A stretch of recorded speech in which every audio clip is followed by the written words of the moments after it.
that feels alive. Energy begins to rise. Voices join, the world's in tune. Groove will carry us past the moon. Right steps, moving free. We can light surrounding me. No more waiting, here we go. Dancing through the after. Right steps, moving free. We can light surrounding me. No more waiting, here we go.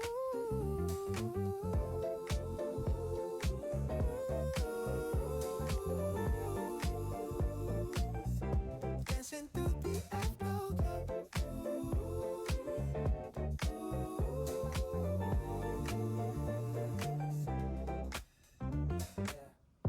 Moments sparkle, hearts are near.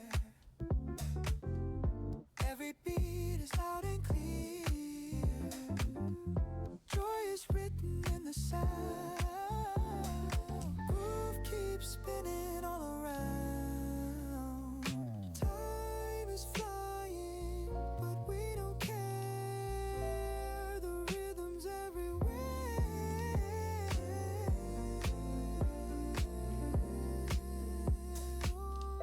Bright steps, moving free. Weekend lights surrounding me. No more waiting, here we go.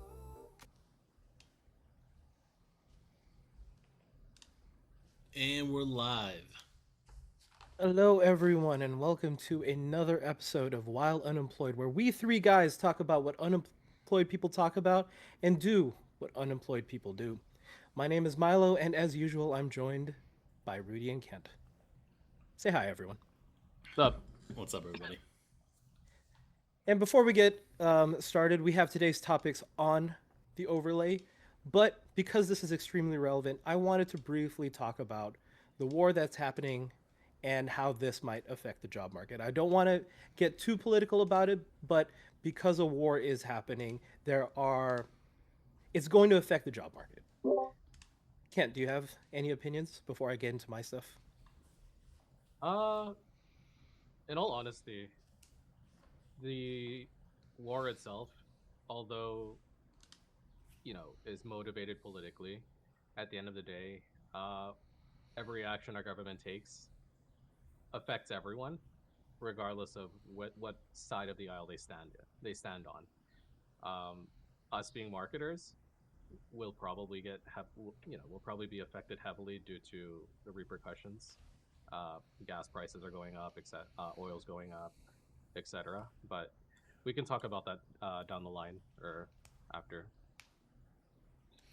Yeah, I think a lot of I can't speak for what is it, what the actual economic impact and dollars and cents perspective, but I can definitely tell you about the momentum and from like a company culture, sorry, from a cultural perspective, what it could mean.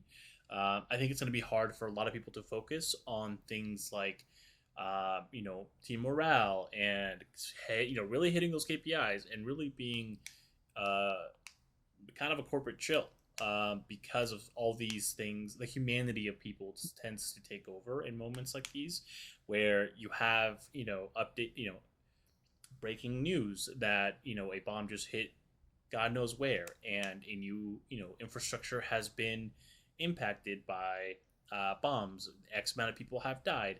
Um, the economic impact we see is going to be gas prices are rising, and it's all over. It's everywhere you look. So wherever you go online, whether it's Instagram, TikTok, even on YouTube, you'll see people reporting on a lot of these things. And I feel like I can't speak from an economics perspective, but I think from a morale perspective, I think we are going into a depression, literally, from an individual perspective and also from like a company morale perspective, where I think we're going to see a lot of interesting things coming from the workplace, specifically as Gen Z starts joining corporate worlds. Um, we'll see a lot of people standing up for the things that they believe in, and we'll hear a lot of very loud opinions, which I'm a fan of. So some things to look forward to, and mostly it's just going to be kind of a depressive state, since we essentially have our phones and a lot of digital media that's being produced right now, you can say that we have a front row seat to the entire thing.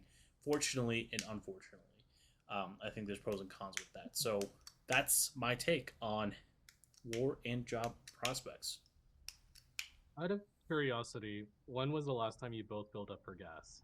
I'm actually curious. Yesterday. How much was gas compared Oh, to I know where a this couple is weeks going. ago?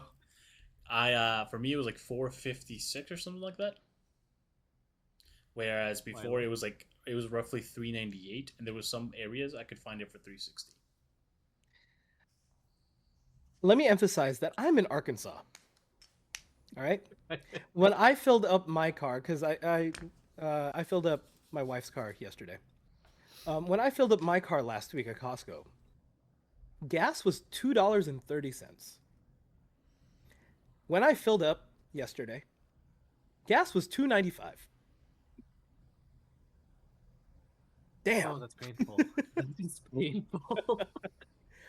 I haven't seen a 3 We- in so long. We have a standard $4 policy over here in California, brother. Specifically in the area, LA area, and it seems like everywhere it's roughly $4.30, with like a maximum in some LA areas hitting $7, almost $8 a gallon. So $2.30. Oh my goodness. In all Yeah. honesty, the last time I saw $2 was when I was in Vegas, like for Yeah. CES 2023.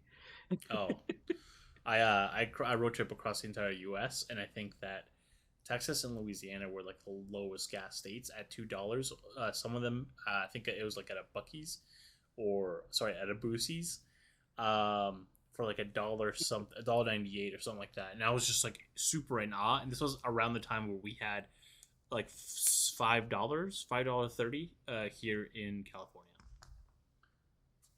Yeah, and I Which I mean could relate to. because we neighbor Texas, gas is still relatively cheap here. Yeah. But back to the topic at hand. I am going to speak from experience because my job hunt started during the tariff wars and during the start of the Russia-Ukraine conflict Got it. / war. Yeah.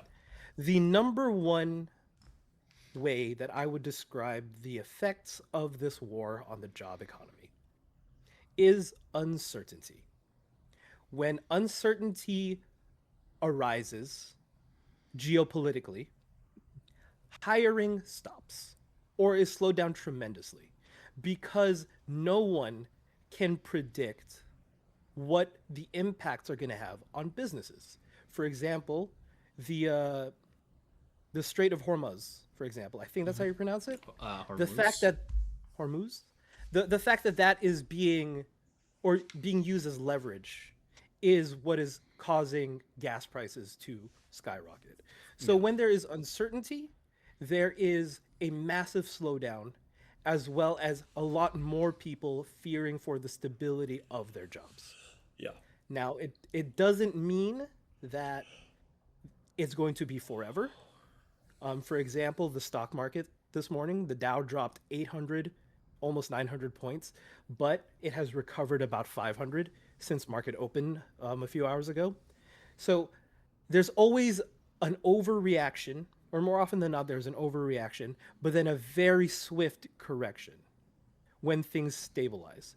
So it's going to be tough for the next week to month, but then it should start, people should start feeling a certain level of confidence again. But yeah. Sorry, I didn't mean to cut you off on that.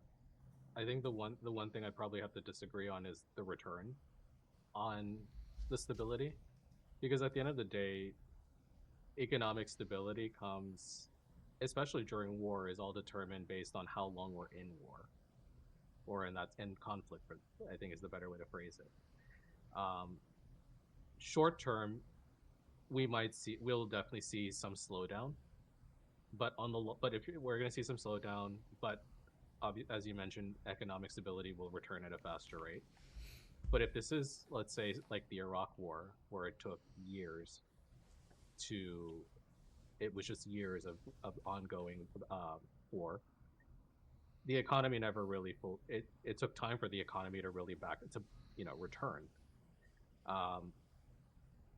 the reason I'll probably say this more so, we're already in a recession, and as Rudy mentioned, we might even go into a depression if this becomes a long-term conflict. Um, and again, as I mentioned, um, or most given we're in marketing, when what's it called? When economic stability becomes an instability becomes an issue, people stop spending. When people stop spending money, that slows down the economy in terms of Beautifully said. are companies willing to continue investing in workforce, or do they have to lay people off in order to stay afloat, or whatever cuts they may need to make. Uh, Go Go ahead. ahead. No, sorry. Go ahead. Oh, and and again, depending on the industry, some people do like war. You'll have the what's it called? You'll have the military industry. So what's it called? Boeing, um, any weapons manufacturers, etc., excelling. So you will see some sort of boom in a different sector, but it also comes down to how many people are in that space as well. Yeah, this is Uh, also the period where companies are the most inconsiderate pieces of chits that could exist, because this is the moment where I feel like companies should be holding on to their employees as much as possible. Profits might be down, but you have to then reevaluate with a margin for what the margin is on the company, and who is taking the hit to the bottom line. If it's investors, then I think they have their priorities wrong. Frankly, I know a lot of companies are going to operate this way, but this is where they are the most brutal, selfish, and you'll see with the layoffs um, that being manifested, right? Because I think in periods like this, alternatively, companies should be looking towards trying to keep as many employees on the payroll as possible, knowing that there's about to be a downturn in the economy. Both prices going up and people's lack of spending. Um, it is important to help people start saving up so that they can also, well, not thrive, but they can just not go homeless during this whole entire ordeal. And I feel like there's something to be said about, and maybe it's because I'm a pessimist, not a, I'm an optimist, but I don't think highly of companies with a certain amount of employees and up, because this is when they use that time to essentially consolidate profits to just the key shareholders, the small, 5 to 10% of people that get paid the most at the highest level there, rather than turn that into a way to maintain their employees, continue paying them, and making sure that the quality of life isn't affected um, throughout everything that we're doing everything that's going on right now. who was it? If I remember correctly, Nintendo was one of those companies that slowed had a downturn in how well they were doing in the market, and rather than lay people off, the CEO, if I remember correctly, took a pay cut in Beautiful. order to retain everyone.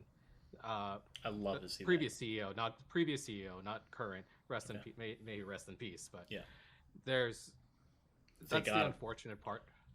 The He stakeholder. had he actually passed away from cancer. Okay, A long never mind. time I feel bad ago.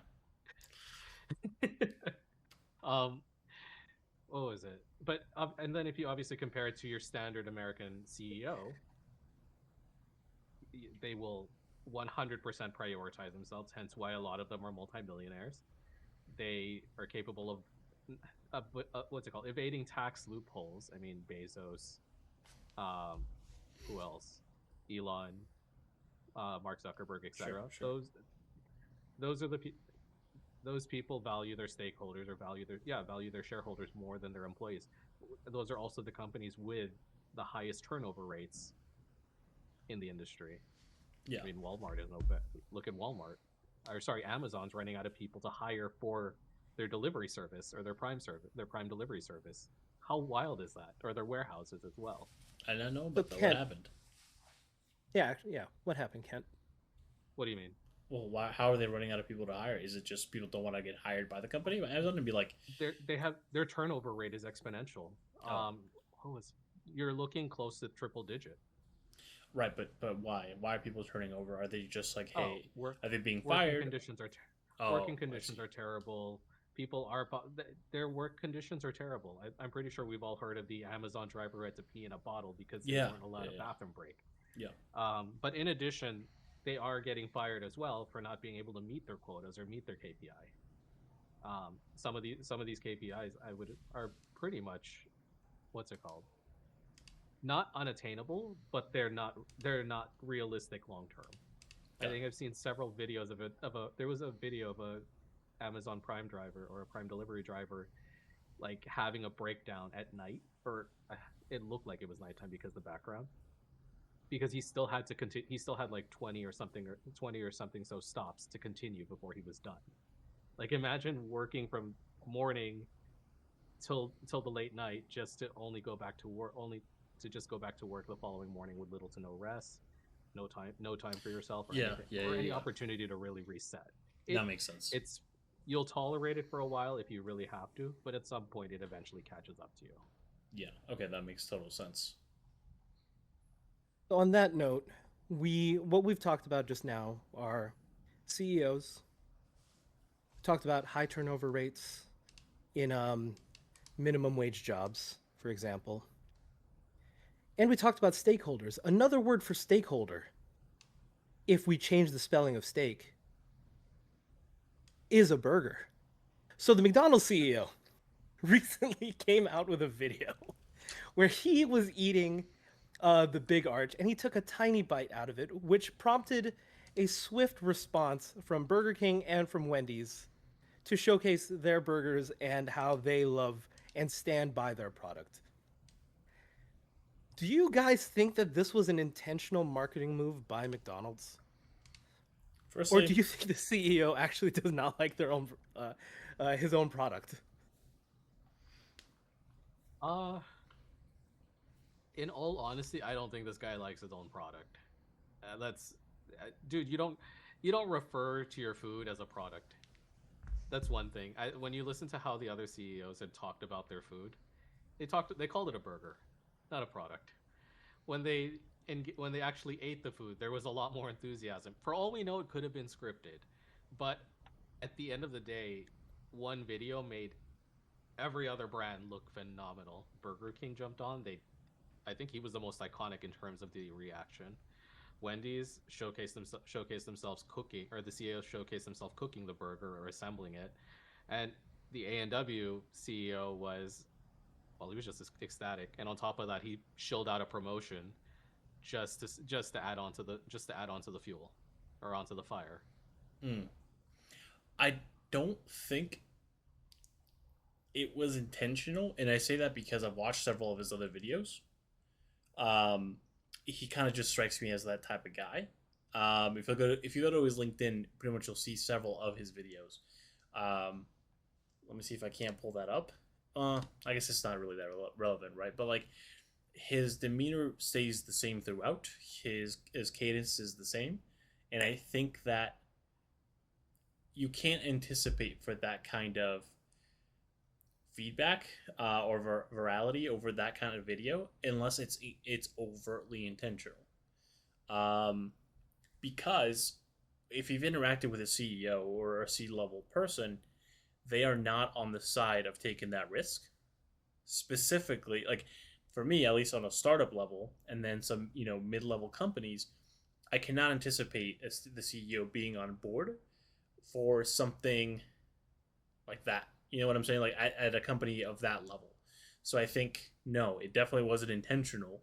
I think all that earned media that they received was something that they couldn't have anticipated for, but they sure as hell got to now figure out how to spin the message, because I think a lot of other CEOs from like Arby's, Wendy's, from what I've seen, have taken advantage of that and they've calculated their move. And I think even the Del Taco CEO was like, he jokingly like hated his taco or whatever, or pretended to like hate his taco. He's like, yep, that's exactly what I eat every morning.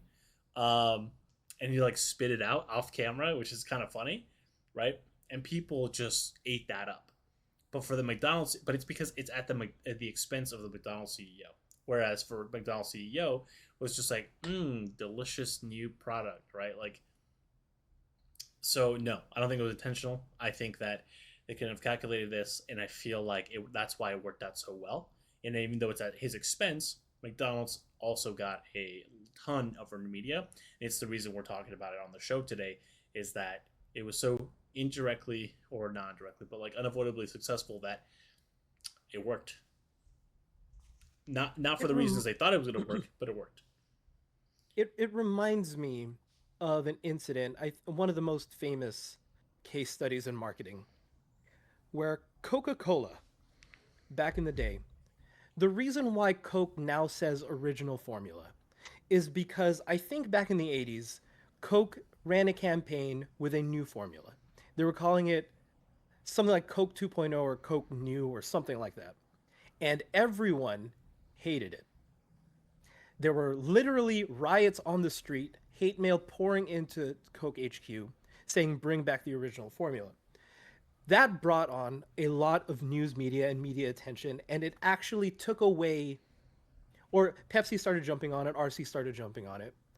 So when Coke announced the return of the original formula branded as Coke Original, which is what we have now, sales went through the roof at the expense of Pepsi and RC, because Coke was able to win back consumer sentiment while also taking their negative messaging and turning it into a positive opportunity.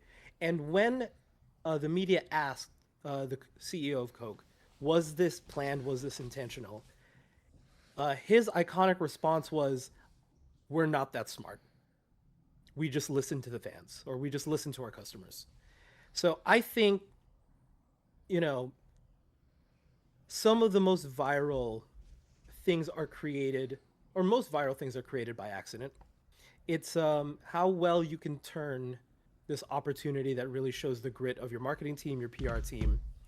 And at the end of the day, McDonald's is McDonald's. You're going to go to McDonald's no matter what. Yeah. Yeah. Yeah, and I think like I said, it's funny how the internet works because you don't really know what the way that they're gonna spin things. And again, I think my belief on why it wasn't intentional, just simply because of that, I don't know that they're willing to take that risk. And frankly, I mean, I'm happy it turned out the way that it did because that we can all make fun of them. Uh, it boosts activity from other brands, making them look actually like fun to engage and interact with. But it doesn't make McDonald's look that bad either, at all. It's just funny, and I think there's a whole bunch of other stuff that like Kent was telling me yesterday about how the CEO was like supposedly backtracking things like that, but it's like I didn't find anything like that, even though everyone's using the same picture.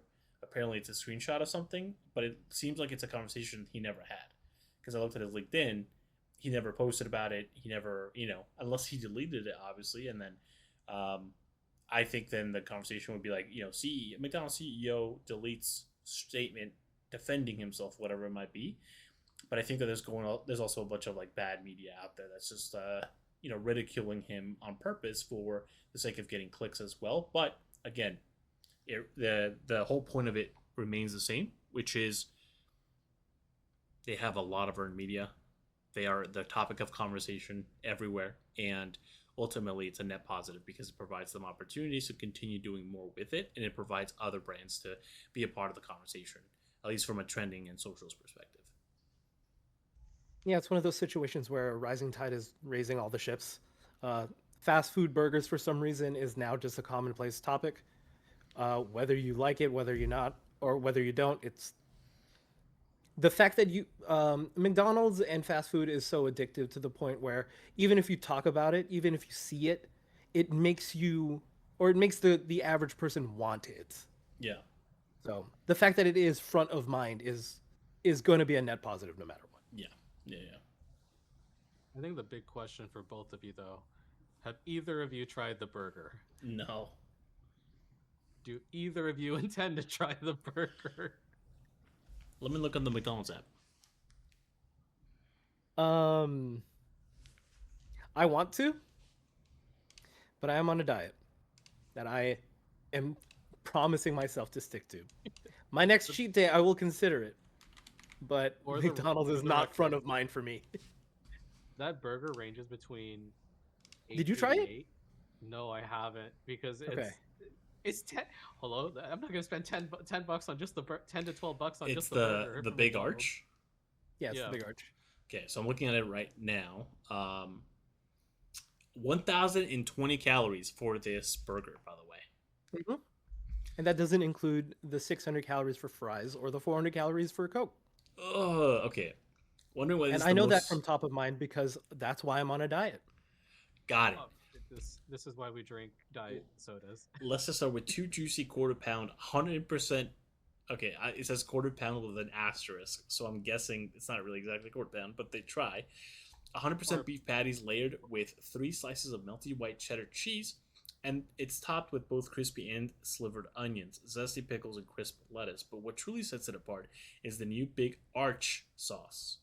Tangy, creamy, with a perfect balance of mustard, pickle, and sweet tomato flavors, all served on a toasted sesame poppy seed bun, making each and every bite equal parts juicy, melty, and saucy. My mouth is fucking melting. I'm not gonna lie to you. I'm just reading that. My mouth started melting. Watering. Watering, yes. Okay, nutrition calculator for this. So 1,020 calories with 25 grams of saturated fat. That's 126% your daily value, or 25 grams. Wow, it's crazy. Trans fats, it's 3 grams of trans fat, 175 milligrams of, it's 59% your daily value of cholesterol. It's 10% your daily value of your dietary fiber. Okay, not the worst. Yes, you can get. I eat the Big Arch for the fiber. Yes. It's got, for some reason, it's got 20% of your daily value in added sugars. That's something to flag. That's It's got 2% bread and of your sauce, daily probably. value That's the for sauce, vitamin D. yeah. Oh, okay. The sauce has 10 grams of sugar? Oh. Yeah, when It's got, if it's mixed with ketchup, yeah, it definitely okay. does. It's got 20% your daily value of calcium. It's got 40% of your daily value of iron. There you go. It's healthy. Oh, you should have Uh, just started with this. Forget right, the first right. like few points. You're telling me this burger is high in fiber, high in iron, and high in calcium? That's crazy. But listen to this. It's got 50% of your daily value in potassium and 76% of your daily value in sodium. God damn. Protein count. If there's not a better pre-workout, I don't know what there is. At 50 grams you of know, if you're- protein and 59 grams of carbs and 65 grams of total fat. So And 66% of your total calories. yeah, Pretty much, yeah, it's I would say it's probably around like 60% of your almost Mhm. 60%. No. This is a taking dep- you know, You know what's funny, 2,000 though? calorie diet, 500 deficit. You know what's funny? The total carbs is your 21% daily value. Your total fat is 84% daily value, but there's no daily value for protein, which means you can eat as much as you want. It's verified by much protein as you want in a day, verified by McDonald's. So four of those in one day. I wonder what it costs though. That's the big It's thing. it's like 10 It's like bucks. 10 bucks, 10 to 12 bucks just for What? the sandwich on its own. Yeah, and you know, if you add $3 to $4 more, you can just go to Five Guys. Pretty. I think by the way, I think that is one of the bigger issues that people have, that this is a McDonald's burger that's being charged at almost a premium burger price. and that's exactly the big bit of The Big feedback Arch, I've- yes. yeah, it's also the Big Arch is a big Okay, so expensive. the McDonald's Big Arch, Good sandwich. Big Arch Burger in California, introduced in March 2006, is priced around $9.19 to $9.76 for the sandwich alone in major cities, with higher prices for meal combos. Yeah, so between $9.19 and $9.76 for one burger. And Yeah. what do you call it? The price of large French fries is close to $4, and the price of a large soda is close to $3. Yeah. And You know again, what? I know that because I'm on a diet. Got it. I think McDonald's is slowly introducing quote unquote products that are more geared towards like craft burgers and like fries. You know what I'm saying? So like I think they're always going to have a baseline of their legacy products, but I also feel like over time they have no point. They can't just be a cheap burger anymore. They have they have to get to a point where they're selling products like the Big Arch, which is again they have a mid-size to price on the pricier side of stuff. What is it? The Whopper? What is it called? It's the King? Jumbo Deluxe one. Double Whopper? No, it's Double quarter pounder. yes. Oh, I love myself a good quarter pounder with cheese. Jumbo Deluxe. Oh, that's my meal. Jumbo Deluxe is I think Jack in the Box. No, it's not. It's McDonald's. Let me see our menu. So we have the Boigas. Then we got the double quarter pounder with cheese deluxe. Oh, What the? That's wait. Hold on. Double quarter pounder with cheese, bacon double. Wait, where's the double quarter pounder with cheese jumbo deluxe? Oh no, sorry, deluxe. I was like, where's the deluxe part? And it's still only 740 calories when you think about it. I said quote unquote only. But I think that's like that is their high end cheap tier burger, the double quarter pound with cheese, and they're introducing a new product line, which is the Big Arch Burger. Obviously limited time, but they have to do that in order to sustain in the economy. Is what I'm saying. I think that's the reason why they're introducing that kind of burger. It hits a price point that they haven't been a part of yet. I'm trying to think of the last burger last item that they introduced that was like this pricey, and I don't think that there is one, right? So they're introducing more tiers of their product. There are more product tiers for them to be able to charge more and justify for charging more for a burger while still keeping their base menu. But I think like 15 years ago they introduced the third pounder, but they quickly removed it from the menu. So bad for your Because- health, right? No, because a lot of people thought that a third pounder was less than a quarter pounder. Yeah, in America, yeah. Yeah, so they actually removed it because it wasn't selling well. Oh my god.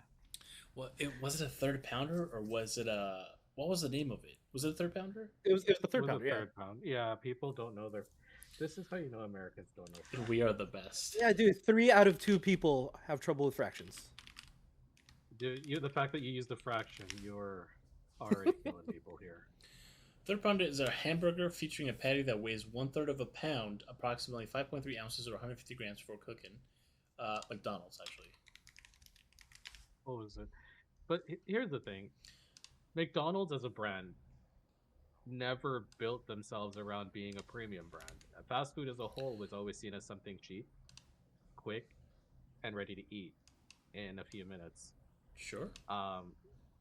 So trying to introduce a more premium product, I mean, I think we can all agree McDonald's has progressively gone up in price year over year. I mean, Correct. the McChicken used to be $1, the McDouble used to be $1, but now they're selling them for like $3-4 a sandwich. Yeah. Your sodas used to be $1 at any size. Now those are three, maybe $4, depending on where you're at. Yeah. And I'm specific by where you're at. I mean, an airport is expensive as hell. Yeah.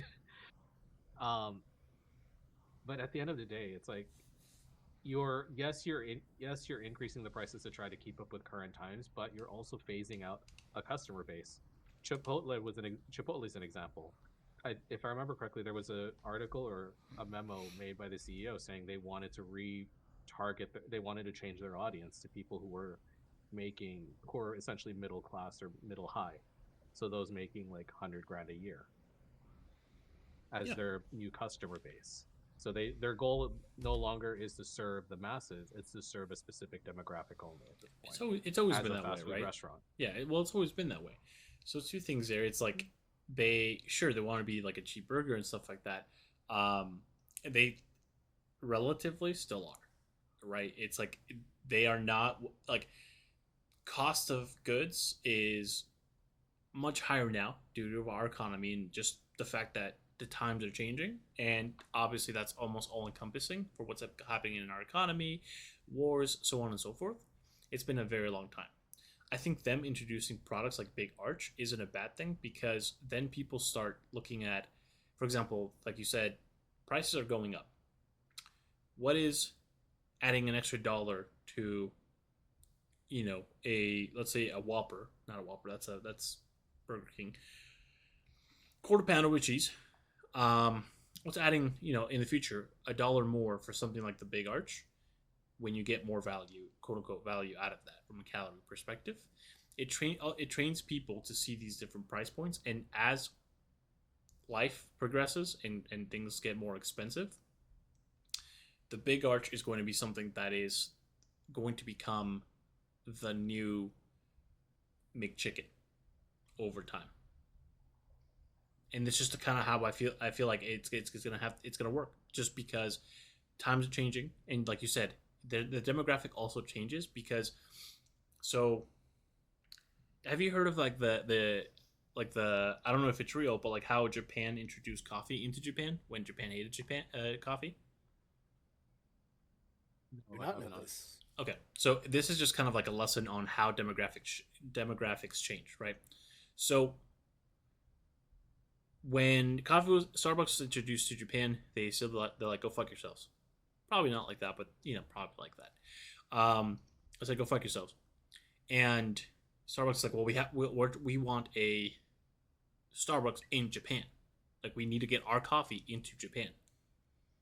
And I think like a consultant told them, like, if you guys really want to get your coffee into Japan, you have to make a cartoon. So they made a cartoon, of which they made a toy, of which they then made a candy. That candy was coffee flavored. So as the kids of Japan watch this cartoon, associate in whether they grab the toys or grab the candy, later on in their life, as they grew up, they started getting the taste of this specific coffee and candy. So it enabled them to reach out to a demographic that was already prompted with their product and was ready to receive them when they announced their entry into that market. And because the people that made those decisions had already been the coffee already resonated with the coffee that Starbucks offers, they allowed Starbucks to start to put a Starbucks reserve in Japan, and now it is one of the biggest reserves that is out there. So when it comes to the demographic that McDonald's used to serve, those people have grown up. So McDonald's as a brand has to continually think of who is currently growing in this demographic and that demographic and that demographic. How do we continually serve them in a progressively growing and changing lineup where tastes vary? And depending on what the last, because keep in mind, it's kind of like esports, right? Which is like, we talked about how a lot of us are growing into gaming and esports, and we're going to have our first generation of esports fanatics because we're going to have kids. Does that make sense? So we're introducing them into the pool. Same thing as the people that are phasing out or in the later stages or in a different demographic from McDonald's are going to start introducing a new demographic, the latest generation, into a pool of McDonald's, quote unquote products. And I feel like that's why it's important to have this variety, because the Big Arch addresses the older demographic who is now growing into potentially craft burgers, or maybe really wanting their steaks, whatever it might be, while maintaining their baseline of products to continue to grow McDonald's at an early and entry level. So these price points are important because it means a person who's going to be needing a $5 breakfast because they have to go to work, a teenager that needs $5 breakfast, a quote unquote cheap one with a free, large iced coffee or drink or whatever it might be, they can afford it at $5. So that's for them. Then you have the McChickens and all the other products for folks who have lower income to go in and grab a quick snack, go ahead and grab a quick lunch. And then you have something like the Big Arch that is for folks who might otherwise not be as much of a fan of McDonald's anymore, but this is something they can consider quality, so they come back and then they try that. So maybe that's who their demographic is. The demographic is people who they've potentially lost or don't actually visit McDonald's as much. So the Big Arch addresses that, gets them to come back, and the lifetime value of those customers ends up becoming even bigger. So instead of losing those customers, they essentially regained that spend because of a product like the Big Arch. So it's really kind of like a high level thing. It seems so simple, which is like, oh, why are they introducing this? It's a new thing. It doesn't address me directly. So you have to think of who it actually is for. So just, I guess, my thoughts on the introduction The of last Big thing, Arch. yeah, the last thing I have to say about it is there's also an argument to be made about, the Costco strategy, where the more expensive things are the first things you see when you walk into a Costco.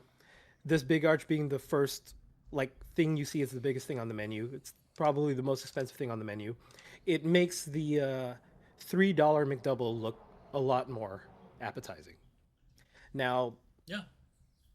from a fast food connoisseur that I am, I can also say that the Big Arch being $9 to $10.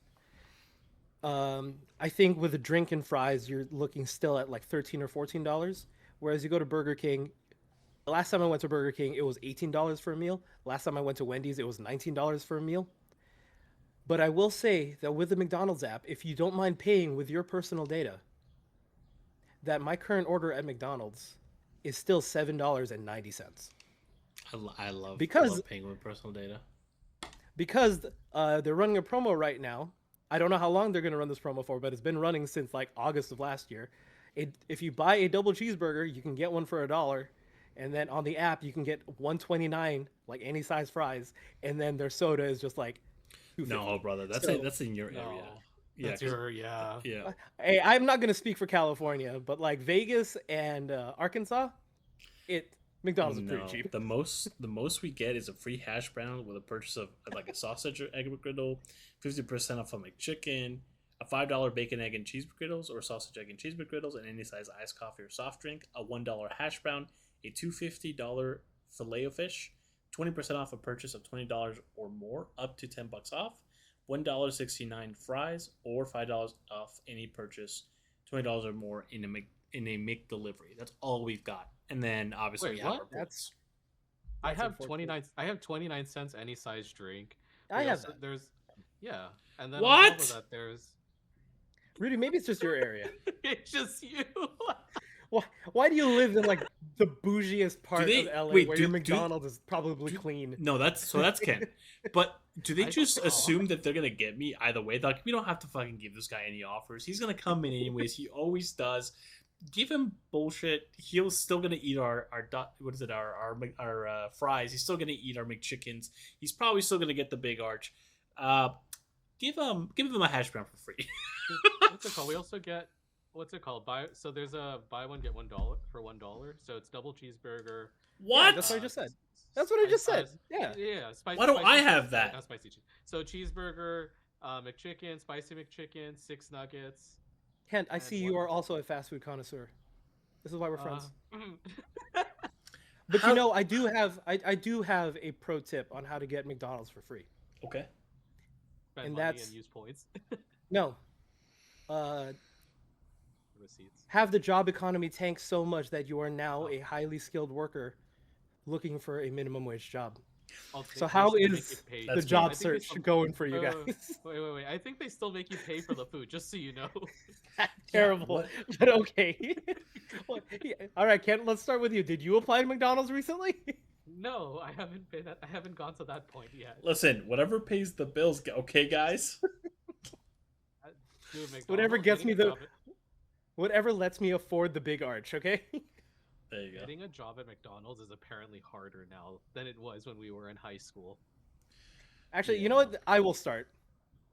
Yes, it is really hard to get a job at Walmart, at McDonald's, at Target, because they know that there is a flood of overqualified candidates in an unfortunate situation where you have to make ends meet. The cost of training, the cost of hiring is like they're not going to hire a person that they even get a hint that they will leave the second something better comes along. That is the unfortunate reality. And yes, I am speaking from experience. And when you get those rejection emails from Walmart, McDonald's, it hurts. It is a new level of hurt. It's a different level of hurt because you almost like So I was telling someone, it's like, listen, in the next few months, if stuff doesn't work out for me in the what is it, in like the corporate world, like, and I can't find something, then I'm gonna go blue collar. It's just what I have to do. It's just the way it is. Whatever. And I'm so scared of applying to places like Costco, to applying to places, that in my head, feel like, okay, I think they are going to see that I'm competent enough to learn how to use a register, or to stockpile stuff in the way that I need in the way that they needs to get done. But I am so scared. I am so scared that they're gonna deny me, reject me for the reason that you said, right? Which is like, hey, this is an overqualified candidate that is in a bad situation, but also he's likely going to leave us anytime that anything better comes along. I am so scared. You have no idea. I'm like, it hurts when I have brands come reach out and say, hey, okay, sorry, it's not going to be a fit. Or if I have interviews and they're like, hey, sorry, it's not going to be a fit. But I think the final boss that's going to break me is getting a rejection letter from McDonald's. You know what I mean? Like, that's going to fuck with me so bad. I'm going to be like, but I'm qualified, right? And I know that I am for a lot of the things that I apply. I totally am. It's just, like you said, it's a whole new different level of hurt. And just to preface all of this, the people that do work, the blue collar jobs, I admire them for what they do. Their customer 100%. service and the things that they have to do is unreal in terms of how they're treated. Like, it is, to me, it is a very respected job. Yes. So absolutely. yeah. But unfortunately, please hire we me. three have worked. we have worked corporate jobs. We have held high positions. We are unfortunately, by definition, overqualified. And we would essentially be taking away a position also from someone that is either getting started in their career or someone that does need it just as bad, if not more, than us, unfortunately. Yeah. But yeah, so Kent, I know that you had an interview recently. How has your job search been going? Oh, they rejected me last week. Hooray! No. At least you got Is this your closure. first? Is this your first, or is this like? This is the first rejection so far. Okay. So it's not the worst. I know I have another interview later today, so that's a good, with a different company. So that's a good, okay. That's a good thing. And since last week, I pushed out about 45 applications. So were you using the tips that I sent you? Oh, 100%.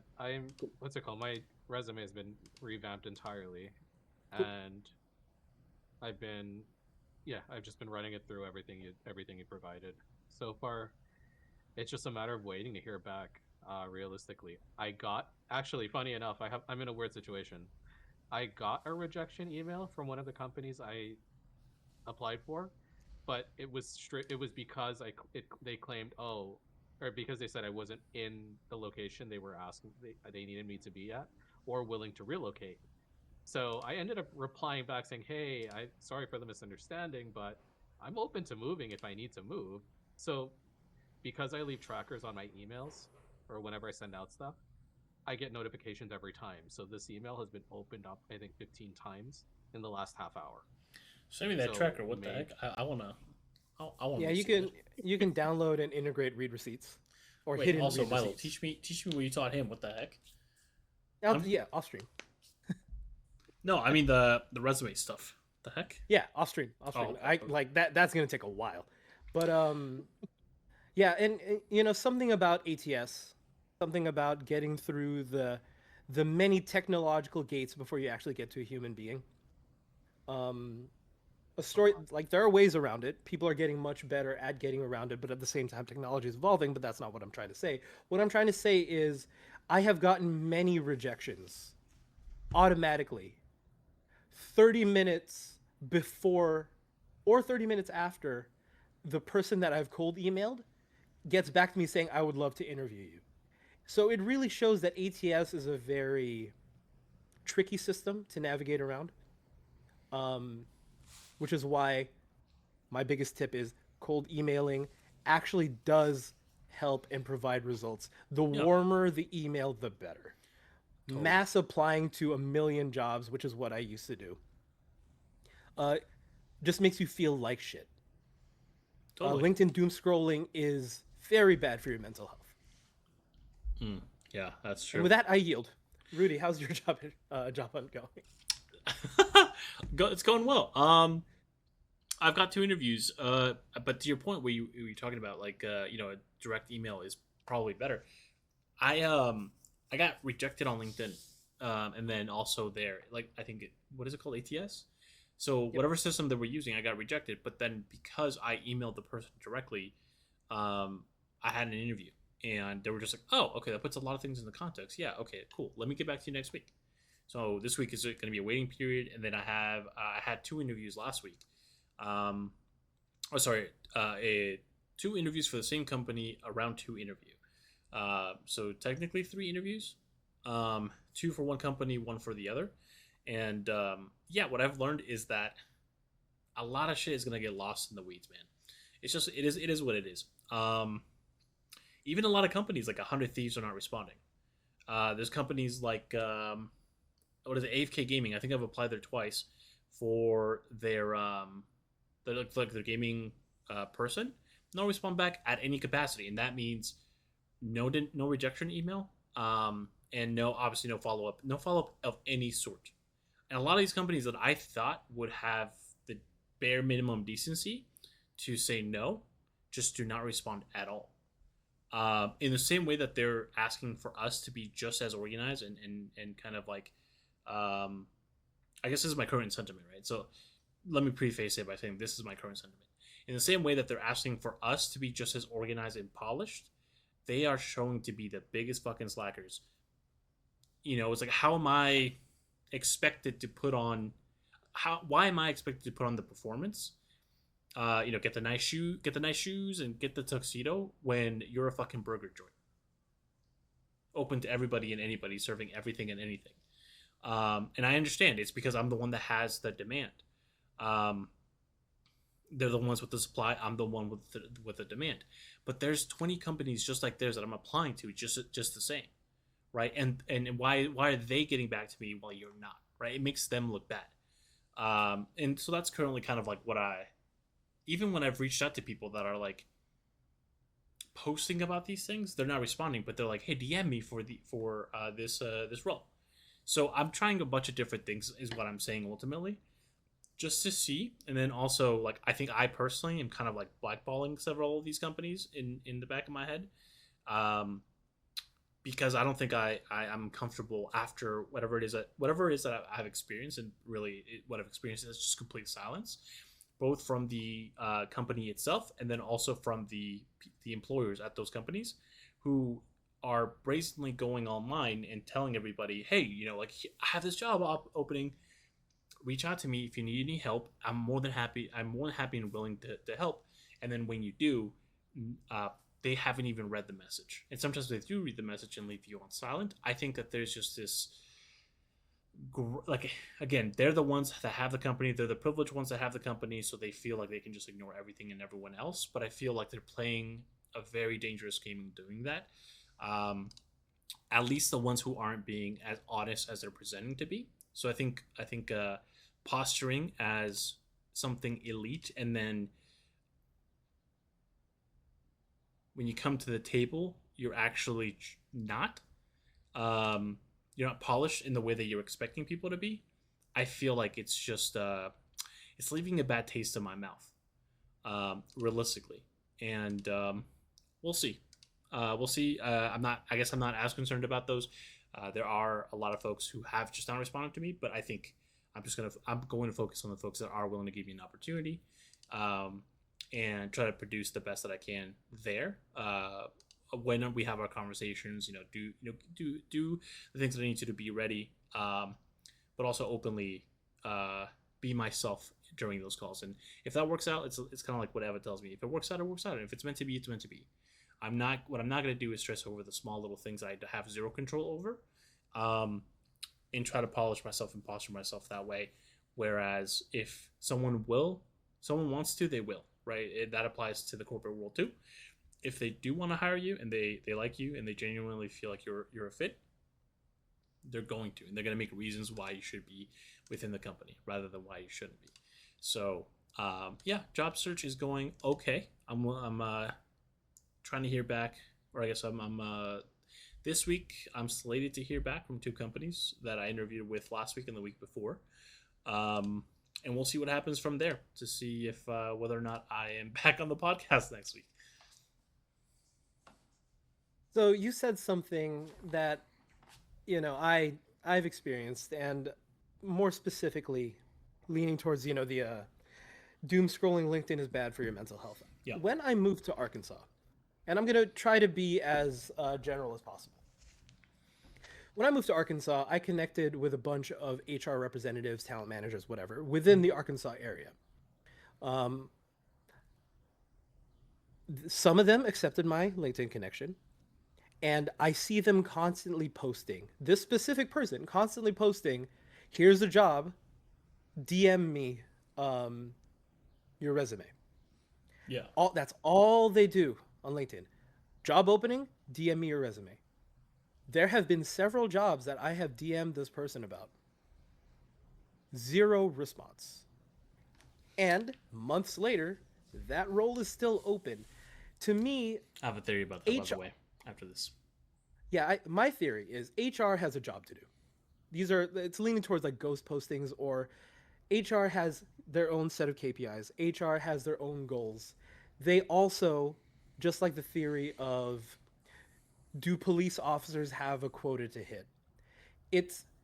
Yes, they probably have a quota to hit, but at the same time, they also have to show that they are actively doing work, whether or not that yields anything. Yeah. Right. So my conspiracy theory is that these people don't actually care about finding the best people. The reason why they're posting specifically under LinkedIn is because they're trying to fit in with other people. That's it. Oh yeah, They're sure. trying to start a conversation with someone who otherwise wouldn't talk to them. And by that I Yep, mean LinkedIn influencers. they are trying to shine someone else's shoes. Mhm. I said it. It has to be said because a lot of these people post on there because they are not part of the maybe it's the I don't know what to frame it, the social group, the socio class that they want to be, and they're trying to get into someone's good graces by leveraging these posts. They're saying, "Hey, we're hiring for this," but it's like that person specifically isn't in charge of the hiring, or maybe they are, right? Maybe if it is an HR person, then fantastic, they get leads. But if it's not, and if it's somebody else within that group or whatever, they're trying to fit in with other people, and they're leveraging someone's livelihood to do that. That's why they don't respond to these things. That's because they don't actually care. They're not invested in your success to actually join the company. They're just trying to figure out if they're able to bump that other person and be like, "Oh, hey, did you see this?" And because they like that person and that person didn't respond to them, or maybe perhaps it's just like something that's not for them, they just don't push anymore, and they don't care what happens next because that person that they've addressed that they want in doesn't care. So they're just like, "Okay, sick. Whoever gets the job gets the job. I don't care." But they are doing that so they can get into they're shining shoes. They're trying to shine shoes. And it's just gross. And it's one of the reasons I don't like LinkedIn. It's people are trying to fit in with other people, and they're stupid. I'm not stupid enough to work in corporate, is what I'm learning, and that is my biggest takeaway from all of this is like I'm not dumb enough to work in corporate, within bigger companies. I'm just not, and I'm not dumb enough to go on something like LinkedIn and post in the way that LinkedIn wants to be posted. People want to post on LinkedIn. It's just I just don't care. I don't care enough, and I'm not dumb enough to do it. That's my little conspiracy theory, by the way, on why people are posting onto LinkedIn. They just want to shine shoes. They want to believe they are in the same class as the other person that they revere or that they admire that is posting about these topics. And what they don't know is that person is also doing the same exact thing. It's just a vicious cycle. And people like us who have an actual necessity take these people up of people that actually mean what they say, when in reality, they're just a bunch of dummies, low self-esteem dummies. Can we It's gotta be said. Can we agree that people need to start getting? People need to actually get called out in their public posts. Yeah, for 1,000%. the bullshit they're doing. Like, it's already fucked that the market's in a shitty situation. It's already fucked. There are a lot of people looking for jobs and are dude, there are people who have been jobless longer than all of us combined, like time wise. And Okay. to give you here's one that came in actually yesterday while I was scrolling through LinkedIn. There is a graphic designer or animator who's practically losing her home of 15 years because she cannot find a fucking job. And the only responses I see are, "Oh, send me your resume, send me this." You like Everyone wants to be the hero. You're right, but no one actually wanna be the produces hero. anything. And then the shitty part is, if they are left, if that individual is left ghosted, let's say they did send their resume, they did everything that was asked of them, that same person isn't even going to call them out on the what happened. Whereas I did everything. Yeah, because people don't want to peeve them off because they're like, oh, if this person has job security, this person means job security for me. If I peeve them off, that means I'm not going to get a job, or they're going to not vouch for me to get a job. But that's what I'm saying. It's like it shouldn't fucking matter what you say to people. No, it shouldn't fucking matter what you say to people. If they're actually trying to help you, they're going to help you. They're going to make more reasons why you should be hired rather than reasons why to ignore you. Right? If they do that, then they're just feeding their fucking ego on things like LinkedIn. That's what it is. It's a fucking, oh yes, oh, they're like rubbing their nipples, being like, oh, I helped someone today. I told them I can get them a job. It's like, go fuck yourself, dude. Actually help the person, and you can tell who's actually willing to help somebody because they actually do it. And I feel like that's the biggest problem we have on LinkedIn.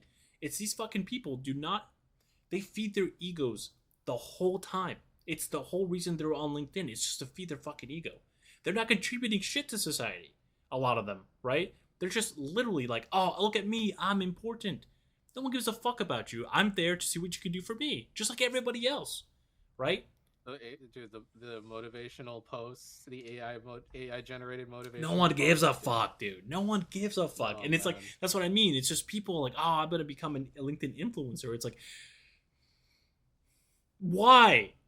Which some people I understand why, but I'm in general, I guess going down to the topic of like people who are just posting shit, right? About getting posting jobs and stuff like that, where they're not actually trying to help anybody. They're trying to either chummy up to somebody that they see themselves trying to talk to, or like they see themselves in the same class as, or they're just stroking their fucking ego. Like, I have the power. Look at me having the power over the domain of people that need something from me. Look at me. Here's a status. And then they just fucking every comment that they get, like, oh hey, like I'm here to help, like, or I would love to apply this stuff. They're just like, oh yes, oh, this is fantastic. That's literally them, dude. That's literally them. The short forms. I'm gonna have to add that South Park scene every time you mention that. That's what it is. It tilts me. I can literally I can go on a rant for like hours on this shit. But to your point, Milo, yeah, fuck these people. Not everybody, obviously, but like. Yeah. No, and I mean, that's why doom scrolling LinkedIn, if you're unemployed, doom scrolling LinkedIn is not the play. It really is. It's going to fuck with your mental. Yeah. 100%. That's the thing. LinkedIn is positioned as the, well, number one job searching platform, unfortunately. Go ahead. Another tip that I gave Kent was Indeed is a lot more responsive because you need to pay to post on Indeed. A lot of jobs on LinkedIn, yes, you have to pay to post your job on LinkedIn. Yeah. But you get a free trial. So, yeah. Or companies get a free trial. So a lot of these job postings are not serious, but the job postings on Indeed are serious. Yeah. Also, Kent, if there's anything that's been posted for more than a week, it's dead. Find a different place to apply to. Oh yeah, that's what I've been looking for, like last 24 hours, if not the last few hours. Yeah, up to like 4 or 5 days, because they're still assessing applicants and they haven't closed it out yet. So I think up to 5 days, let's say. Everything after that, it's like, why the fuck is this still up? And if they see like it's posted like 6 days ago, there's 100+ applicants, don't even bother, because why the fuck is that still up? You know what I'm saying? They should have closed that off to begin the interviews already, rather than try to continue to grab information from people that are, again, desperate. But yeah, anyways, it looks like we are running out of time here. Milo, if you want to close us off, let's get to it. Yeah, Kent, any final thoughts? Fuck the job search. In short, yeah, job search sucks. And yeah, and with that, we'll see you next week, unless our finances make us heavily consider joining the military. Jesus Christ, that's true though. Very true. Well, All right, there's y'all. a draft coming up. Alrighty. Yep, see ya! This is where I'm meant to be. Friends are waiting at the corner store. Stories flowing, laughter even more. Time is flying, but we